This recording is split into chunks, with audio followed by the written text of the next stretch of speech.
Our castles are ready. Demi has switched out of Terran into Zerg. And now we are going on in our TvZ finals. A long time coming, light. Will we crown Demi our new ESL Open Cup Fueled by Dare champion? Or is HuT gonna make the 2P?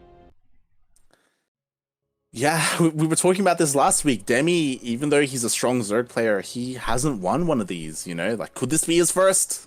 We'll see. Well, it's a natural progression, right? Goes from semifinals to finals to champion. But speaking of progression, we are now going to be on Everdream, EDLE Edle, where we are going to be looking at the top right-hand corner of the map, spawning in the top right-hand corner of the map in solidarity with, one, his team, but two, Azure. We do, in fact, have the Teal Terran all the way coming down from the land of Brisbane? Sydney. That was my second choice. Well, yeah, that was actually my second choice. We have representing Mindfreak SC. Everybody better get ready. Hold on to your butts because it is HuT.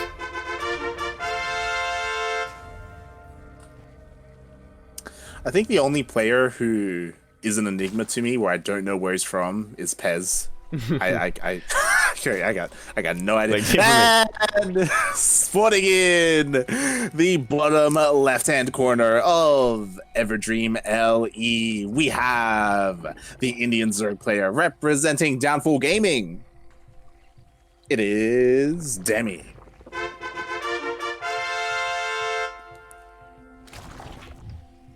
And what do we have in store for now? So far, pretty standard. You know, HuT not really going full Maru. No proxies as of yet. And Demi, and I mean, yeah. Go on. I was just gonna say, Demi, so far hasn't pulled anything off, but as we've seen in just the previous game, this is way too early of an indication. Yeah. And HuT is known to proxy. He did proxy quite a bit in his previous ESL run, so he is one to throw them in. He isn't quite Maru. It isn't like what he does the majority of the time, but you know, he does sprinkle it in here and there, which is definitely cool flavoring. to see. Yeah. It's a little bit of a dash of 2 racks, you know, a teaspoon of fusion core. There you go. As we do see him already starting to work on that bunker at the third base location, taking a page out of Azure's book. I like it. Although this could come back and backfire on him a little bit. It could prompt Demi to take the more aggressive third base location here. Yeah, we'll see what Demi opts to do, as he will be able to scout this bunker if he goes for the regular location or if he goes for more of an aggressive, if he's forced into more of an aggressive location. We'll see what he decides to go for. It'd be crazy if he takes the rich Vespene gas one. He's gonna try and break this. And yep, there we have it. As HuT, he's trying to dive in for the worker, for the drone. Is he gonna get it? He might, in fact. A KDA charge is definitely gonna help out quite a bit. Could actually get another Reaper behind that. Actually saves the Reaper, goes into the bunker. Gonna be keeping that alive for a little while. Does actually get the salvage off as well. HuT! Oh my butt was not ready.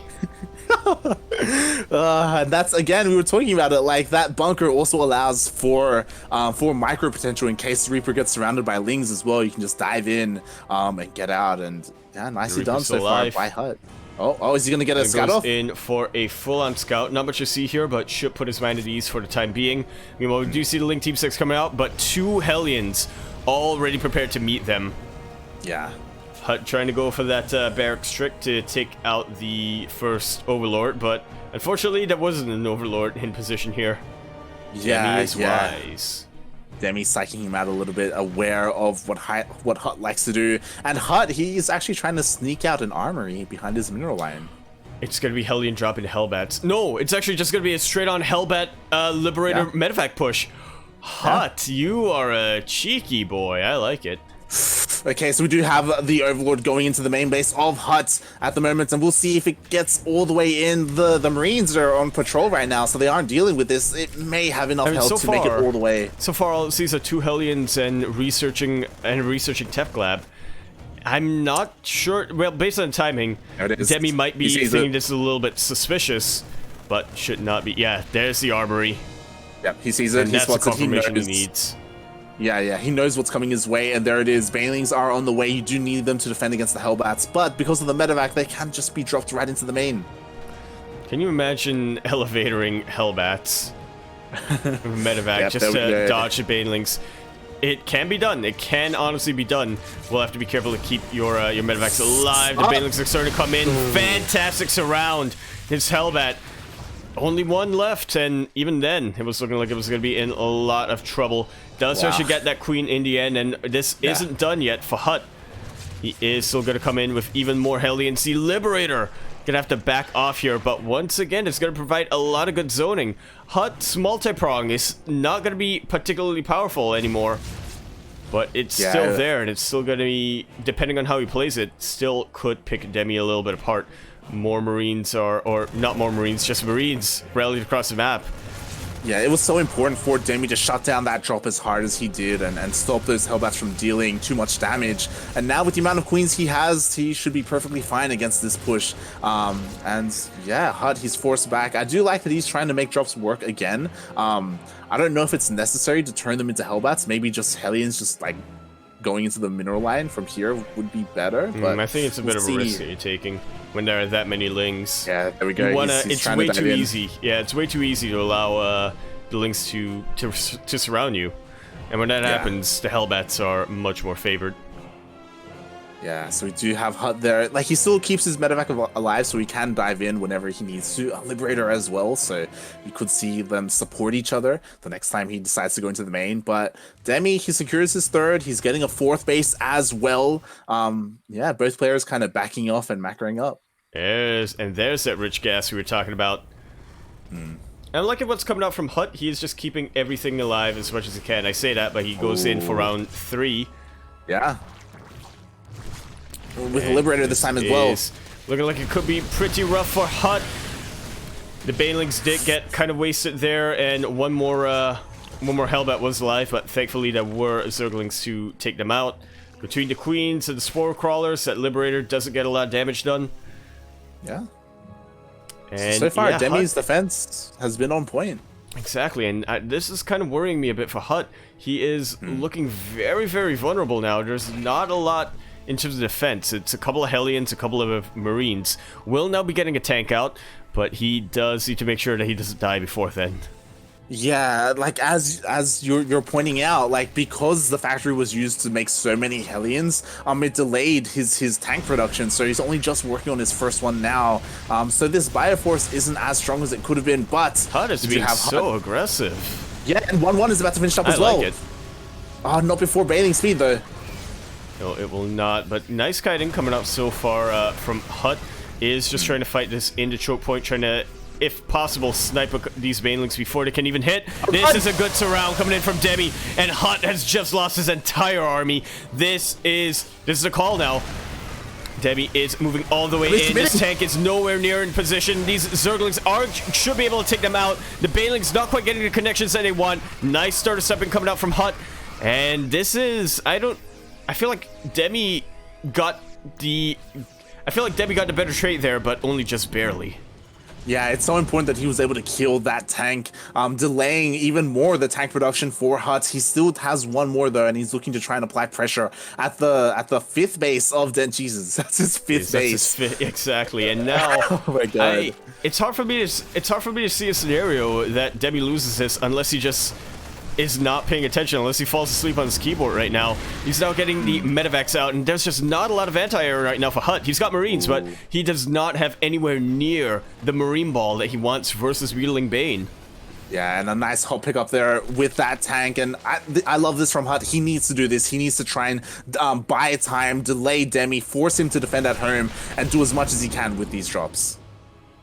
Well, he is going for a multi-prong, and does that really matter, though, in the end, if these Mulists are going to make short work of the drops that are coming out? Yeah, and this is one of the reasons why Demi likes going mutalist in this matchup. Like, he just shut down drops so much more efficiently compared to Hydralisk. And the northern drop does get picked off. HuT, though, he is here in the middle of the map. He is. He's not going to be wasting his army. Well, he's going to be sacrificing a couple of Marines, but it had to be done. Yeah. Again, like, he's keeping Demi busy, and this is what he needs to do as he kind of turtles up at home. You know, he's getting his tank out back up. He's actually getting his 4th base behind this as well. So, yeah, he's kind of getting away with this, doing really well with these drops, but at the same time, Demi, he's macroing up so much. Look at this creep highway coming up from Demi Light. It is looking fantastic. I knew that was the reason why Jet liked Demi. Oh, God. A bunch of Marines do get picked off. This 4th base is a little bit exposed. The tanks aren't quite sieged up. No planetary, no turrets as of yet. These mutalists are a little bit distracted, to be honest. There's not enough Banelings. Yeah, there's just not enough Banelings there, but the Banelings are starting to come in. But yeah, did not want to risk that. Not when there aren't a lot of Zerglings out. 8 SCVs go down, as well as that 4th base. And Demi, what he's doing right now is basically just sort of is basically, what's the analogy to use? He's basically holding. Starving? No, he is starving it, but he is starving his opponent. That's the technical term. The metaphorical term is he's sort of dangling the victory ahead of HuT's face, and HuT goes to grab it every now and then, but Demi just pulls it back at the last second. That's kind of what Demi's doing right now. Every time HuT gets back in this game, Demi goes in to crush all forms of hope. Yeah, I mean, HuT, he is, like, trading efficiently, but, again, he's still stuck on 3 bases. He's kind of all in right now. He needs to make it happen with push out. Very good. Yeah, very nice sniping out coming out here on top of these Banelings. I can't even speak right now. That was such an insane pick-off for HuT. And this could just be it. This could turn the game entirely on its head. HuT has a very potent army out. Demi had the higher army supply, does get a couple of connections here, and it looks like it is just going to be enough here. It is. Demi just needed to get that one good connection and had the economy to take advantage after that. What a game number 1 coming out here. Yeah, GG. As we were saying, Demi forced HuT all in, and he was trading really well. He almost made it happen. Like, he sniped so many Banelings. He denied all the morphing Banelings as well for Demi. Like, he was trading so well, but that last Baneling hit there was able to take out half of the Marine count. Then the Ling Muta could clean up. HuT, even though he was kind of struggling that game, he almost made it work towards the end. That was some insane micro though from HuT. Yeah, I gotta say. Like, imagine if HuT did that, but he had an economy behind that. Like, he would have had, like, more Marines, more tanks as well. Like, it's so important that Demi was able to hinder that from HuT. Otherwise, he would have looked insane. It really would have. I gotta tell you, like, I really thought that HuT was gonna bring it back in towards the end there. But when you're in these sort of all-in scenarios versus an opponent who is sitting on a very healthy economy, you cannot afford to make a single mistake, and unfortunately HuT, he slipped up once, and that was it. Yeah, and sometimes that's all it takes. Especially when you're all in like that, like when you have nothing else behind you, when you have to make this one push work and nothing else. Meanwhile, Demi was looking very solid defensively. Like, HuT was being as aggressive as he could be, but Demi was keeping up and didn't really take too many worker losses at all that game. At all. Yeah. And speaking of which, we are now going to be loading in onto game number 2. It is Eternal Empire L-E-E-L-E, Ile, which, as we all know, does in fact stand for extractions.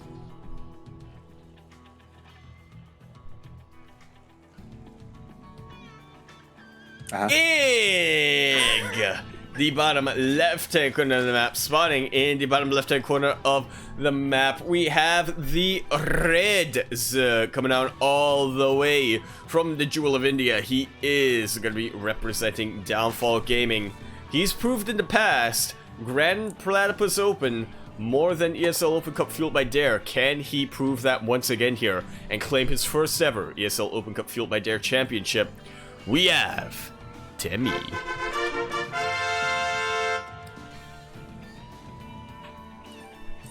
And spawning in the top right-hand corner of Eternal Empire LE, we have the Australian Terran player hailing from Sydney, as well as representing Mind Freak Gaming. It is HuT.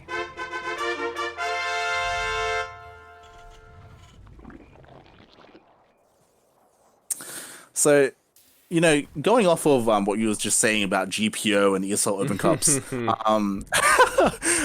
a little bit of a fun fact is that HuT, you know, he is very much aware of the other tournament series, and Unlike some people, like, am I right? and when I've asked him a couple of times, like, hey, you're gonna sign up, he's like, not quite yet. Like, I'm not quite there yet. Like He's won an ESL Open Cup, but he's still not confident enough to play in GPO. What does that tell you? He's like, you know, I still, you know, I'm still like working my way back up. I'm still like shaking the rust off and getting back into the game. You know, which is understandable, right? But yeah, I would love to see the day for him to finally compete in that. We may see that after the DreamHack qualifiers. We'll see. Maybe even during. Yeah. There's a lot of hype surrounding him at the moment, especially because like he's only been back like not even a month or maybe a month, and yeah, he's already got a championship under his belt. Like, he's just looking so good right now. That he is. Speaking of looking good, this game, am I right? Yeah. Looking Eternal. Looking to be Eternal Empire. You know, it's a good looking map. Sort of the reason why it's staying. Yep. Another macro game on the way. This time, HuT didn't go for the bunker block. You know, opting to just go for a more regular opener. Yeah, let's see how annoying this Reaper can be. I have heard tales of Reapers being very annoying in TvZ. Not sure what, or in ZBT rather. I'm not sure what sort of players are talking about really. Yeah, but the Reaper was a little bit delayed, so because of that, the third is already down. Oh god, the Reaper up! Okay. Does manage to live for the time being at any rate. And yeah, it's again just really important to keep the Reaper alive, for HuT to just confirm everything that Demi's going for, including that third base. Yeah, so he does know that there's no like 2-base Roach all in on the way or anything along those lines. He knows that the third is taken at a regular timing. It would be nice to dive back in maybe just to see the worker counts. But I do believe, he did get into the main base. He saw like there was no fast lair or anything like that, so he should be feeling pretty safe and secure. That he will. Fusion core gonna be thrown down from HuT. Actually, the first time I'm seeing a fusion core that out of HuT so far anyway. Yeah, like we were talking about it, like he does have a lot of variety to him. Like there's a lot that he can do, whether it's proxies or different kind of openers. But will this get spotted? It looks like the Overlord. Yeah, he's gonna see it. And there it is. There it is. Demi sees. And it's now is the time. Not sure what went on there. Oh, I think it was the Evo Chamber block, and Demi switched it into a Roach War now. Yeah. Nicely done. But these Hellions are in the main base, and they are looking for the barbecue. These drones are lining up, Light. The drones are lining up. And that we have it. 6 drones already going to go down. 7 in total. Can we get an 8? We get an 8. Can we get 9? We do not get 9, and that's quite a bit of damage being done for the first couple of Hellions and Reapers. You do see a counterattack coming out from Demi, but there is already a couple of Hellions on the way and a couple of SCVs to repair that. So already HuT is looking better than in game number 1. Like, HuT went for a much more aggressive opener, going for Hellbats. And he didn't get anywhere near as much economic damage as he did with just diving his Hellions in. So nicely done there by HuT, able to deal some economic damage. And we'll see what the follow-up looks like as the BC is on the way.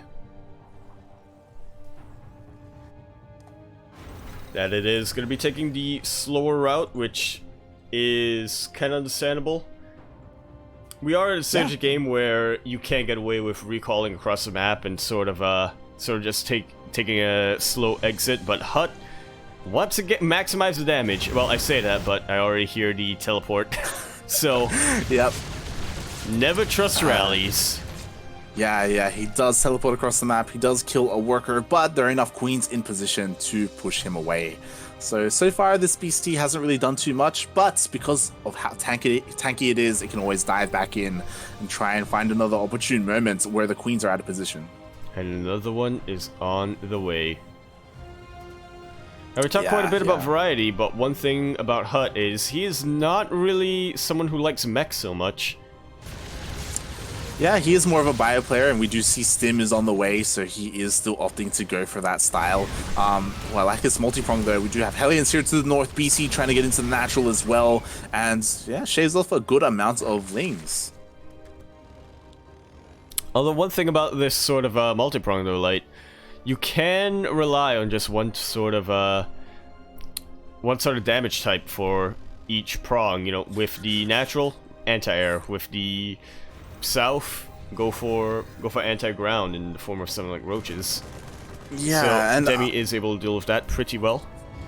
I'm a little bit concerned because there we have Demi going into the main base, getting a full scout off. There we go. Baneling Nest is on the way. So Demi wasn't actually sure what HuT was going for when it comes to his army composition. So finally, he does scout all the Raxes. He's throwing down a Baneling Nest. So these roaches, they're only kind of like a half measure. He will be transitioning into Ling Bane off of this. There we have the melee upgrades on the way as well. Can I just point out that how Demi went for a Spire before he went for his Baneling Nest? I feel like that says a bit. Yeah, that's why I was worried, because I saw roaches and I saw a Spire on the way. I'm like, hold on, like this doesn't look right. Like this isn't TvZ. But it is Demi that we're talking about. Ooh, good position for these Hellions to try to take advantage, but yeah, not when they're a Roach Ravager that you have to deal with as well.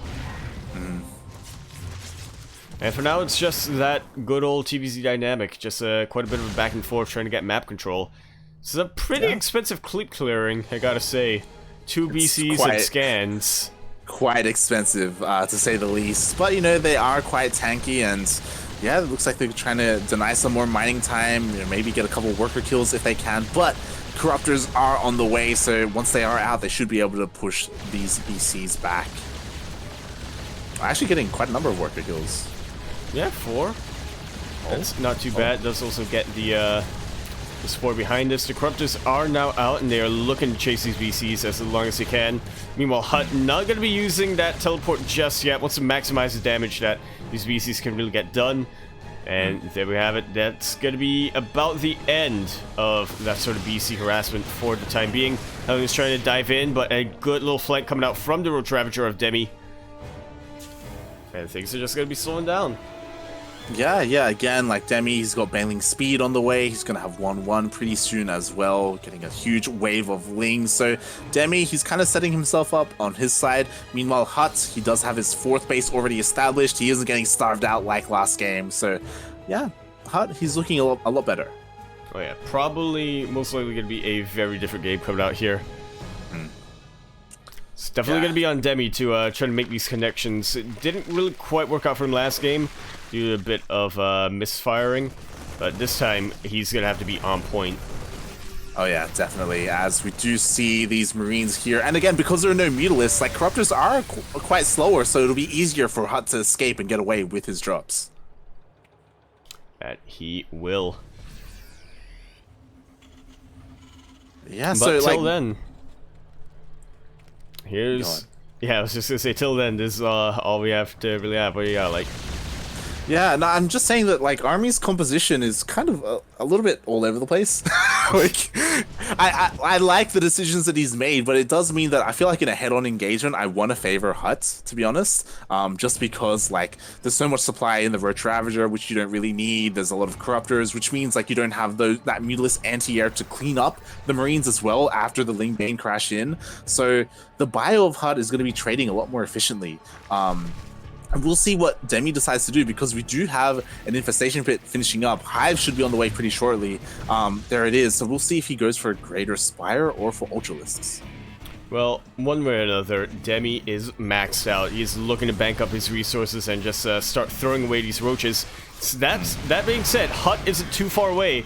In fact, the army count is even, but as you were saying, HuT just has a much better composition right now. Yeah. And look at the position of these tanks. Yeah, nicely done. They are shelling away at the Banelings, do pick off quite a number of them. And HuT, you know, he's doing a fairly good job right now. It's, oh, he looks like, there it is, a drop into the natural. He's gonna get the Evo. Oh.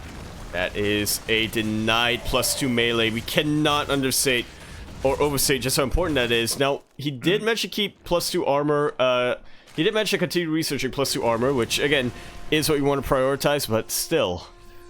Yeah, like, take what you can get, like, regardless, this is huge for HuT. He also gets a number of worker kills as well. He is leaving his tanks a little bit exposed, which is a little bit worrying. Looks like he's gonna get surrounded, but is there enough here for Demi?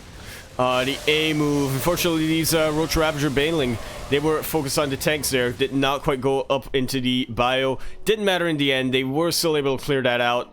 And is it enough momentum for Demi?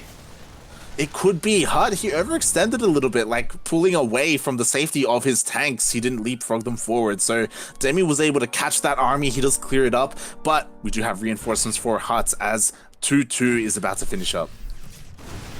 Indeed it is. That's going to be much more potent compared to Demi's 2-1. And now Demi has not quite utilized the hive just yet. Yeah, but yeah, we'll see. Yeah, it looks like Demi just has enough supply here. He does crash into the tanks, which isn't as efficient, but he does clean everything up in the end. Does get some good biles, and more importantly, I think, does keep his base alive as well. Yeah. Both of his bases, one of them is really low. HuT, on the other hand, has been expanding quite a bit here. Much of an improvement compared to game number 1. Yeah, he's getting his 5th base up and running, and we were talking about this where, like, HuT with a decent economy, like, he's going to be doing so much more with his drops, with his pushes, and it looks like he's dropping the lower base, and he actually kills the hatchery.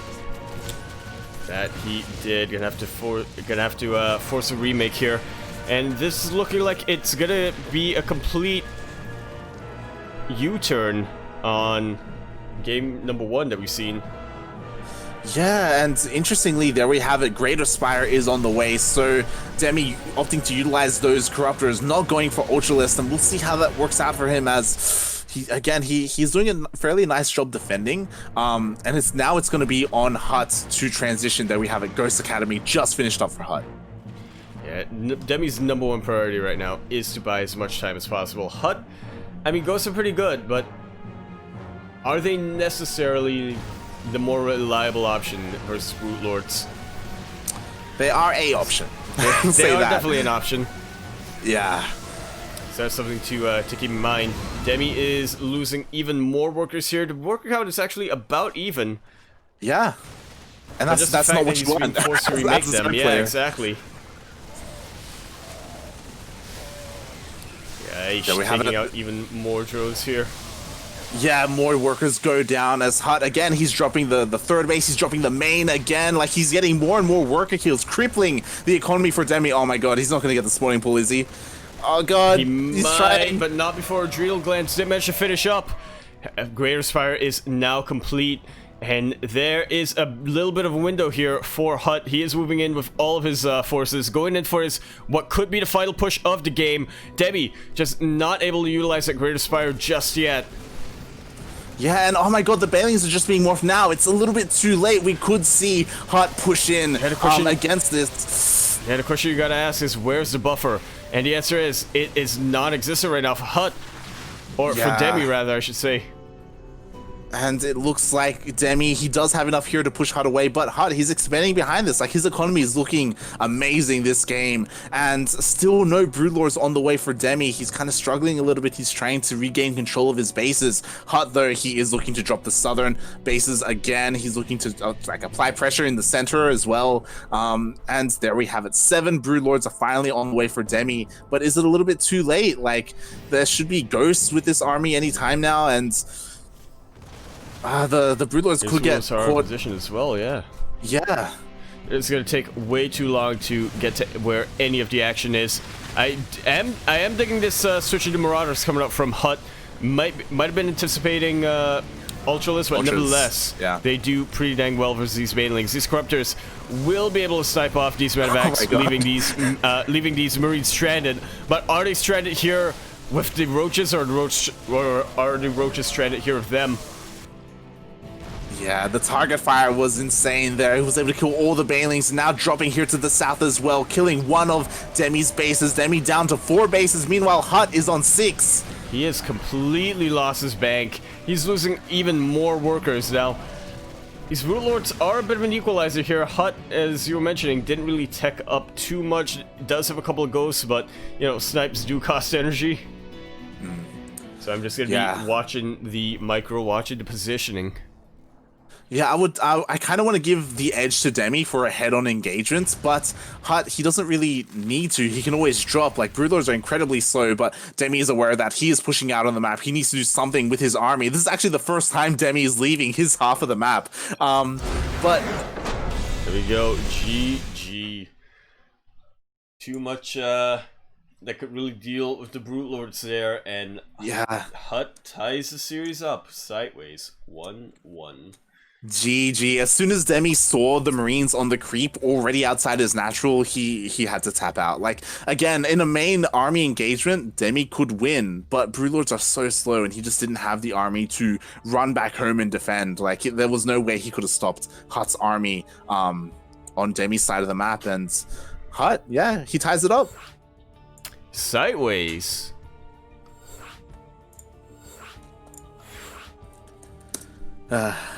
Okay, here we go.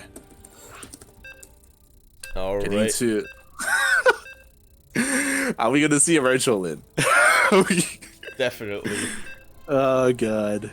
That's been Demi's MO so far. I mean, we didn't really have it in the previous game because, of course, it was Eternal Empire. But yeah, so far Demi has been throwing these sort of 1-2 punches, playing macro and then going into more of a cheese, more of an all-in style game. And why not? Why not continue that? And speaking of continuing here, we now have it in. Gonna be spawning in onto this tied up 1-1 best of 5 series finals. Here we have it in the bottom right hand corner of the map. Starting in the bottom right hand corner of the map, I saw the SCVs move out, so I'll be quick. We have the Teal Terran all the way from land of Sydney. He is the player who is, we're going to be representing Mindfreak SC, one of the best Terran players, or one of just the best players of the region. We do in fact have HuT. Get your butts. And spawning in the top left-hand corner of Nightshade LE. Oh god, he's going hatch first. Is he gonna go hatch gas pool? That's not what you want against this kind of style. Oh, but he does spot it with his Overlord. We have the Indian Zerg player representing Downfall Gaming. It is Demi. Okay, we might not see a Roach all in. Yeah, we see drones on the way as well. It looks like they are early enough. They should be able to deny these Raxes from going up. We'll see. It kind of depends on the pathing right now on these SCVs building. They do kind of go all over the place. Well, one of them is looking vulnerable at the very least. There we go. It does in fact go down. This other one will be finishing up. And one thing to keep in mind, HuT being a little bit cheeky, keeping another SCV back here. Yeah, and that second Rax will be finishing up as well. HuT did send another to finish that up. So Demi, he doesn't shut this down. He does delay it though, which is important. But yeah, buys him time for the spawning pool. It does. It definitely does. So he does finish up the spawning pool. It does also mean there's one less SCV here if HuT wants to make bunkers. Oh god. You were saying, Light? Yeah, there we go. We do have a bunker here on the way. Demi, he is now completely aware of what's coming. And yeah, he's pulling the boys. He's gonna try and stop this. Yeah, going in with everything. This is priority number 1 here for Demi. He's have to deny as much of this as possible. He's going after the Marines, which is hard to blame him for. They are the ones that shoot, but these bunkers look like they will be getting up, one of them at least.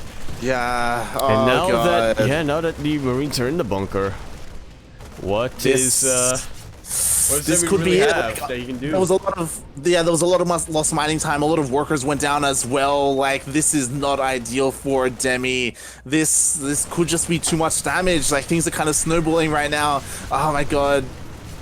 Almost all the lanes get taken out as well. There are 2 queens, but there's no transfuse energy. HuT, he's macroing as best he can. Again, Demi's just losing so many lanes. I feel like this is best case scenario for a Terran player doing this sort of build. So much lost mining time, so many dead resources. You already got a queen. Your bunkers are going to be up. This, ow, oof, owie, light. That's all I really got to say here. Yeah, and you know, there's still Marines on the way as well. It does look like Demi will just clean this up, but because of the bunkers, he can't. Heavily followed. GG, there we have it. HuT gonna be taking game number 2, putting us already on match point. Wow. GG. Yeah, well played. HuT takes game number 3. And yeah, there's not really much to say. You know, Demi, he scouted it. He tried to stop it with his drones, but a little bit of mismicro, I think. There were periods where the SCVs weren't getting attacked, even though the drones were there. Again, that does come down to the pathing of the building SCVs. They kind of go all over the place, so it can be a little bit hard to deal with. You really have to babysit your workers when they're doing that sort of stuff. Yeah. Yes, it doesn't auto, because one thing about workers, they do not auto attack. Yeah, they do not. They do not. And I do like that HuT, like Demi, he thought it was the 2 racks, and HuT was hiding his 3rd racks off to the side as well, which Demi had no idea about. So that was also nicely done there as well. You know, HuT, like, you know, being a little bit fancy with his proxy. That he did. I have a feeling that was actually going to be a 4 racks that unfortunately didn't make it out. But yeah, we were saying that that Belanon is a particularly cheesy all-in type of map, and we weren't expecting where that cheese is coming from that game. But then again, it is HuT, so. It is HuT, and he did throw out his 1 proxy. Will he do it again? It is possible. I mean, this is a more peculiar map that we are loading into. I think we're just gonna see a standard game, and then if or when we get the ace match, that's when HuT throws out the other proxy. We'll see. I mean, there's a lot of possibilities on Golden Wall, which is what we are loading into. As you know, we've seen a couple of players, you know, mine out the minerals to try and like sneak a proxy on the other side of the wall, or try and sneak into your opponent's main base. That we do. And speaking of being kind of sneaky, here we have it gonna be spawning in on the right side corner of the map. Spawning in on the right side corner, we do in fact have our red Zerg. He is the Grand Platypus himself. He is the man with the many trophies. He is not looking... He is looking like he's in a little bit of trouble here onto the Golden Wall LE. He is representing Downfall Gaming. He's gonna have to win this game and the game after this to prove once and for all that GPO more than ESL Open Cup 8 fueled by Dare. We have Demi. All the way from Jewel of India. And spawning in at the bottom left-hand corner of Golden Wall LE, we have the Australian Terran representing Team Mindfreaks. It is HuT. I got my butt. Is it ready? It is. You know what I realize? There aren't a lot of rhymes for HuT that don't have some kind of double entendre. Yeah, you know, that's why there are a lot of copy pastas for HuT. You know, it's kind of his thing. Everyone loves to get the throw it down. Pizza Hut for HuT. No, Peace Pizza Hut. No, probably not. Probably not. Yeah. So again, we'll see how this goes. HuT, he's on match point, as you were saying. Like, this could be his second ESL Open Cup championship, and yeah, or this could be Demi's first. Again, on the Golden Wall, I kind of want to favor the Zerg, but it's hard to tell. Like, there's just so much that can happen on this map. Like, the golds can be taken, you can expand to the south or the north, and that kind of changes the game as well. This is a decently good Mutalist map, so we could see Fast Spire as well for Demi. Can't believe I missed that. Yeah, I was talking about it. You know, you can mine those minerals that you can get on the other side. He floated it. Wow, he floated the barracks, yeah. But it gets scouted. He sees it. Demi sees it. But could this just be a mind game? Because as we were saying, did not mine out this patched map. I do not think that HuT is going to go for that south side. Oh. No, that's why he did it. This is why he did it. This is why he did it. Oh. He did it to kill the Overlord. That's actually genius. That was the purpose. That's actually genius. I've never seen this HuT before. is a genius. Oh my god. And okay. now he can just wait for a medevac to come out. He can elevator these two Marines. Or actually, maybe he shouldn't. Maybe he should just keep these two Marines on this side of the wall. Use them more as spotter Marines. Maybe even try to prevent a Golden Base from coming down. Yeah, there we go. Yeah. He's using them more for spotters. This is genius. Light. Oh my god, it's such a shame that we're nearing the end of the season, the ladder map season, where we're seeing Golden Wall is being replaced, isn't it? Yeah. Yeah, literally the day before. Literally in about 20-ish hours from now. That was just a rough estimate. Yeah, like I'm only just seeing this now, and it's definitely cool to see HuT whip this out, just to kill that Overlord. Ooh, that second Overlord does avoid the Marines though, so Demi will eventually get a main scout off. And HuT, like, what was he hiding for this? He was hiding the fact that he is going for a pretty fast third CC. He did go for a 1-1-1. Banshee is on the way, and it looks like Demi will be able to get in just in time to spot this. He will. There is Humanized Carapace available to him, so we'll be taking use of that. Roach Roaring to be thrown down, but not as a response, but more as a precaution. Yeah. Well, we do see both players trying to go for that, so, you know what, like, it's happened a lot, but I guess for old time's sake, we're gonna have that south of the wall push out, or rumble coming out from both players, it seems. Yeah, we definitely could. So Demi, he did spot the starport. He should be throwing down some spores. He does have a good number of queens, but no spores quite yet, which is a little bit worrying. Hopefully his queens are in position for the Banshee, otherwise the Banshee is just going to wreak havoc in these mineral lines. It's looking like a very clear possibility now. There isn't cloak research, as HuT kind of surprisingly only went for a single Banshee.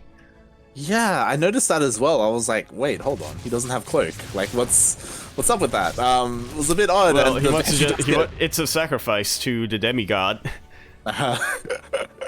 Here, have this offering of a Banshee. Yeah, that was honestly quite odd to me. Maybe he wanted to trigger like a stronger response from Demi with his opener Banshee, but Demi didn't fall for it. Like, he didn't throw down any spores. He was confident, and I guess he also spotted that the tech lab wasn't researching anything. So I guess he determined. Yeah, I suppose it's, you know, the earliest. Well, I say earliest, but you know, when you're going for this sort of standard 2-on-1 build, I guess the earliest you could get cloak would be something like, I don't know, 5 minutes, again, guesstimation. So yeah, when Demi went in at like 4 minutes something, and he saw there's no research going on here, and I know what else you've gone for so far this game. There's no way you've already researched cloak. Yeah. So nicely done there by Demi. Was able to scout and see everything that was coming. And he's playing his standard game, you know. Ling Bane. He ended up getting that Roach Warren for defense, didn't end up utilizing it, and Mute Spire on the way as well. And Demi, he is playing this out better than game number 2. If you recall, in game number 2, he spent a lot of resources on Roach Ravager, which was kind of useless. So this time, he's skipping that completely. Oh yeah, he was a little bit worried about those BCs and whether or not HuT was going to be playing mech or bio. But now I think Demi should be pretty assured. No, I believe he saw Stim being researched, so yeah, he's much more assured now. as compared to the previous games. I am getting a little bit worried for Demi, though, as HuT is starting to build up a very powerful push. Yeah. And this sort of position, south of the wall, that generally favors the Terran player. Yeah, definitely. As Demi, he hasn't expanded to the south of the wall. He's basically taking everything to the These north. Lings. Oh. Does catch a lot of Hellions there. But here comes a lot of Marines to reinforce this. Not really too sure why. Yeah, just to push the Lings them. away. Just to save those Hellions as well before they got caught out. This Queen is being a little bit ambitious. And it is. Not really sure what it was going for there, but it was a bait. It was a bait. This is way too many Marines for one medevac to pick up. Thankfully, HuT will save enough of them, but that's a bit of an owie if I've ever seen one. Yeah, and this is where I do favor the Terran a little bit in these scenarios where HuT, he can pick up and drop on one side of the map and on the other side of the map as well, of said golden wall. And it can be a little bit... it can take quite some time for Demi to maneuver back and forth. So we'll see what HuT does. To be fair, Demi doesn't have a base to the south of the wall, so it isn't as important for him to be on top of that. So that's probably why he opted not to go for that, instead expanding to the north. But it does open him up, his main base, where a lot of his tech is. One thing I don't think we mentioned from Demi, he actually got a lot of his tech in his third or natural base instead of his main, because of how exposed he knew he'd be. Yeah, definitely. As so you expose these medevacs! Do not get sniped off. I was very worried there. Yeah. Oh, that would have completely changed everything that was going on in this game if he managed to catch a full medevac. But yeah, these mutalisks are keeping HuT busy at home. In saying that, though, yeah, that's a lot of tanks. That is a lot of tanks. Is Cure playing right now? I'm getting some vibes from Cure's TvZ. Oh, the medevacs. Medevacs will be able to boost down to where the Marines are. Yeah, and Demi does spot the army as that happens. Yeah, HuT will have to be very careful not to leave his tanks exposed, but he's gonna kind of have to now because of just how many units there are here for Demi. Yeah, nice pre-split there with the Marines getting ready for the Ling Bane. He does scan, he does see the army. This is going to be such a difficult position to push into if you are Demi. Oh my God, look at those rallying Marines, the patrol, I should say. And this is why we generally say south of the wall is where Terran wants to fight, because of how difficult it is to push into a very entrenched position, like how it's showing. Very nice split off of tanks, but I think there's just enough. No, there is not. All of the Ling Bane gets evaporated right now for Demi, and HuT still has a very healthy Marine count. I feel like these mutalisks will trade evenly with these Marines, but that is not at all what you want to happen. Yeah, there are still tanks here to support the Marines. And this is a golden spot for Terran to siege up into. Next to impossible for the Zerg player to really go in there once that position has already been taken. Yeah, we do have Demi. He is trying to pick off what he can. And again, no economic damage has been done quite yet, but he's pushing in. That he is. We'll be able to clear out the tanks with the Banelings, but that is the least of Demi's concerns right now. There's just nothing here to defend, and the Marines are looking to stream on in. They're not even going for the tech. They're just breaching. They're just breaching. They could end it. Oh, they're focusing down the Baneling nest. He knows that Banelings are the only thing stopping him from winning this game, and he snipes the Baneling nest. Wow, is this... Are we going to see our two-time ESL Open Cup Fueled by Dare champion, Demi, with only 2 Banelings available to him right now, and that already got sniped? Yeah. Once again, the micro coming out from HuT. This is why he's such a hype player in the scene, and this is why it looks like he is going to be winning his second ever ESL Open Cup Fueled by Dare. I say that, but it's... Okay, I thought I called it a little early, but...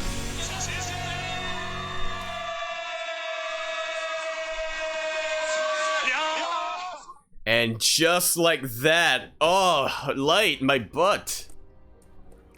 It is so held because of HuT.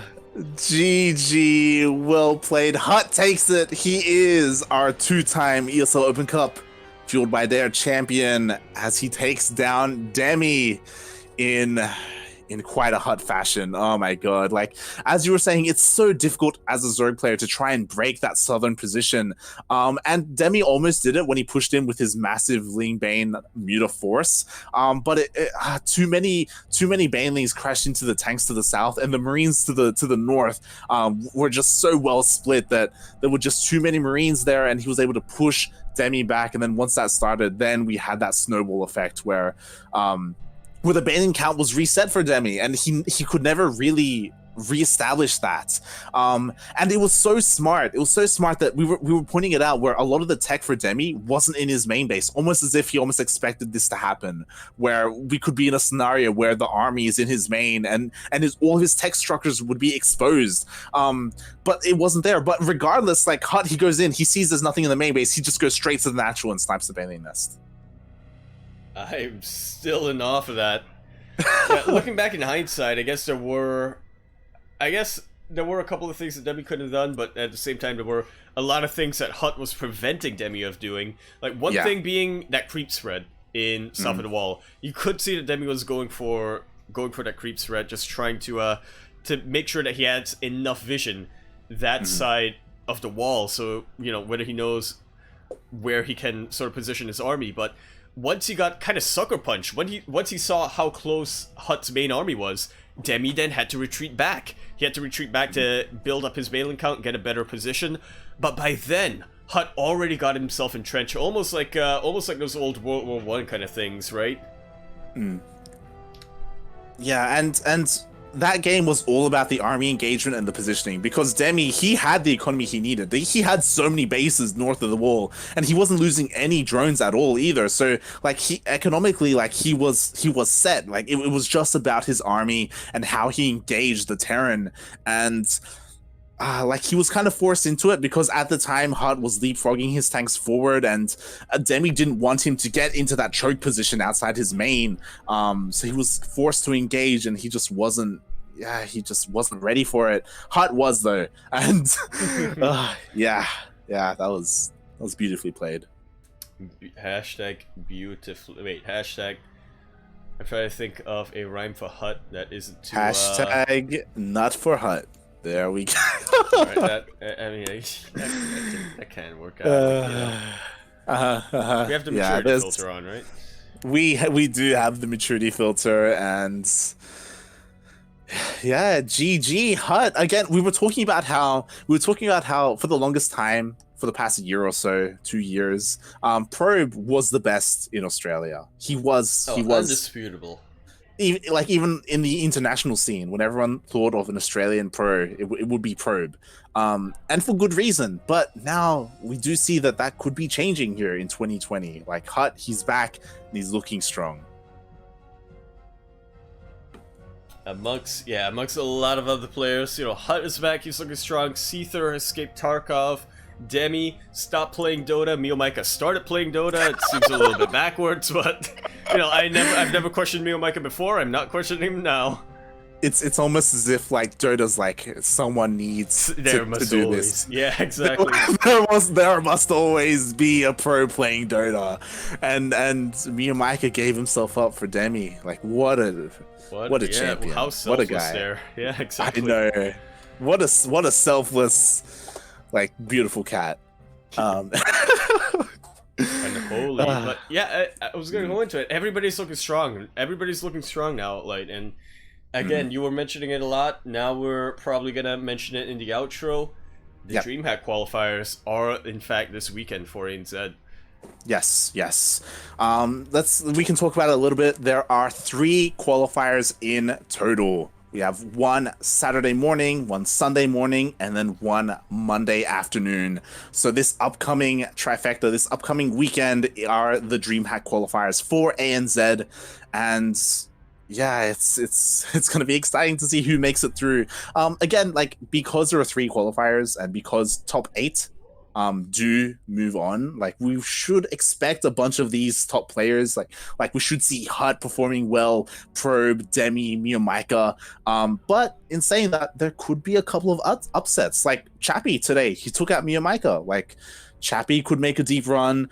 We haven't seen much from Oreo. Maybe he's been practicing. NXZ, he's been streaming a lot. He's been laddering a lot for the DreamHack qualifiers as well. So yeah, we could see a couple of interesting faces there in the qualifier.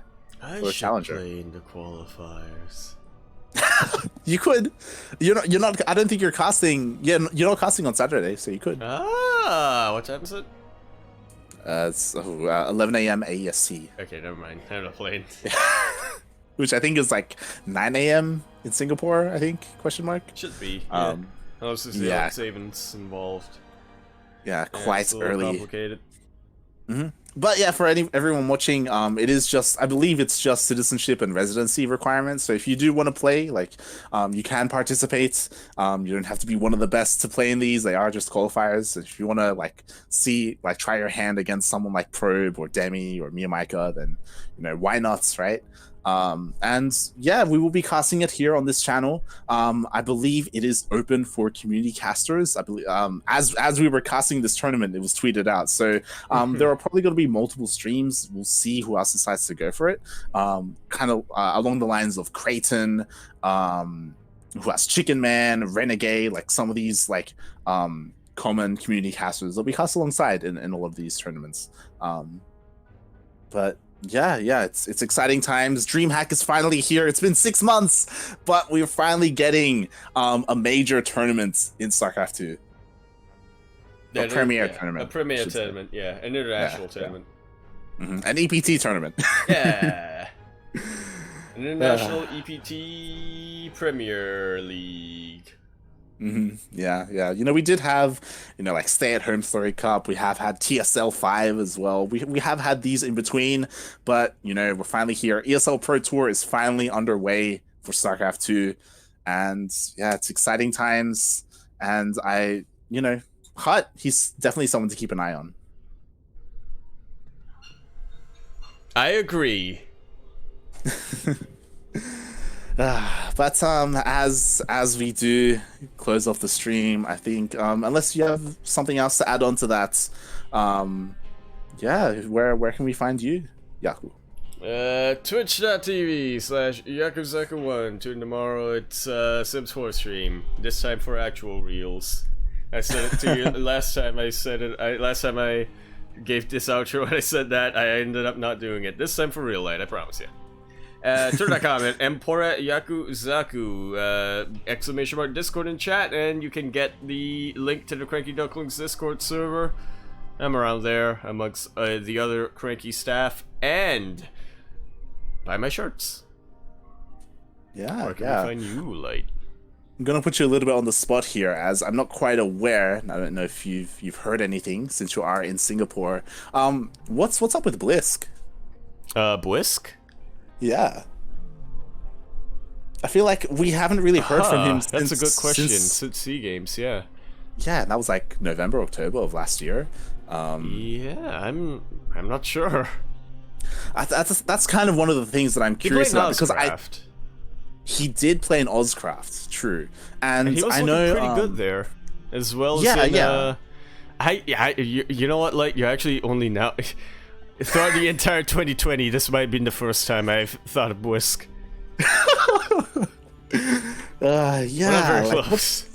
I'm curious to see if he comes back for this, because he's a good player. He played well in OzCraft. And like, speaking of some of these C players that don't often compete, I know that Ender has been practicing, and he's going to definitely be playing in these qualifiers. So that's kind of why I thought of Blisk as well. Like, I wonder if he's gonna come out for this. And if he does, like, I wonder what kind of form he's in. I mean, Blisk is kind of like whatchamacallit, kind of like the probe, if you will. Mm-hmm. Or I guess not probe, but more like a Maru or a rogue. He doesn't play in anything online unless it's something potentially big. Yeah, definitely. But you can find me at light_VIP on Twitch and Twitter. I do stream occasionally. You can follow me on social media for for updates on when I'm casting. I also work in other projects. I work on StarCraft esports, SE2 birthdays on Twitter as well, among other projects. But more importantly, follow us here on CranKy Ducklings on this Twitch channel. We are live every week with ESL Open Cup Fueled by Dare. We're live typically 6 days, quite a lot in the upcoming weeks with all of the DreamHack qualifiers. It's gonna be a packed month, but that's definitely something to look out for. Yeah, definitely. And with that, I believe that is it for us for today. Tune in. We won't be live tomorrow, but we will be live in 2 days for NA Contender Group Stage 2. Too much of the other one. It's muscle memory. Yeah, Yaku will be casting that with me, I believe. I think Steel is unavailable that day, so yeah, tune into that.